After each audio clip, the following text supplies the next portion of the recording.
Simple Sudha Murthy ಅಂತ ಹೆಸರು ತಗೊಂಡು ಮಾಹಿತಿ ತಂತ್ರಜ್ಞಾನದ ದಿಗ್ಗಜಗಳು ಮಾಹಿತಿಯನ್ನೇ ಕೊಡೋದಿಲ್ಲ ಅಂತ ಹೇಳಿದ್ರೆ ಇದು ಹಾಸ್ಯಾಸ್ಪದ. ಇದು ಯಾರ್ದೋ ಒತ್ತಡದ ಮೇಲೆ ಮಾಡ್ತಾ ಇದ್ದಾರೆ, ಇಲ್ಲಾಂದರೆ ಯಾವುದೋ ಒಂದು ಹಿತಾಸಕ್ತಿ ಇಟ್ಕೊಂಡು ಮಾಡ್ತಾ ಇದ್ದಾರೆ.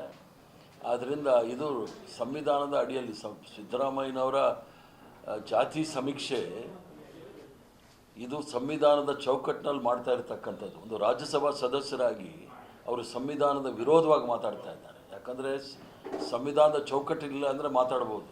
ಆದ್ದರಿಂದ ಹಿಂದುಳಿದ ವರ್ಗದವರ ಏಳಿಗೆಗೆ ಸಂಪೂರ್ಣವಾಗಿ ವಿರೋಧ ಇರತಕ್ಕಂಥ ಹೇಳಿಕೆಗಳಿವು. ಇವ್ರಿಗೇನಾದರೂ ಅಷ್ಟೊಂದು ಕಾಳಜಿ ಇದ್ದಿದ್ರೆ ಸರ್ಕಾರದ ವತಿಯಿಂದ ಅಲ್ಲಿ ಬಡ ರೈತರ ಜಾಗಗಳನ್ನು ಸುಮಾರು ₹1 ಜಾಗ ಕೊಟ್ಟಿದ್ದಾರೆ ಇವ್ರಿಗೆ. ಅಂದರೆ 35,000 ಕೋಟಿ GSTನೇ ಏನೋ ಕಟ್ಟಬೇಕು ಇವರು. ಅದನ್ನು ತಪ್ಪಿಸ್ಕೊಳ್ಳೋಕ್ಕೆ ಇದನ್ನೆಲ್ಲ ಮಾಡ್ತಾ ಇದ್ದಾರೆ. ಇದನ್ನು ಖಂಡಿಸ್ತೀವಿ.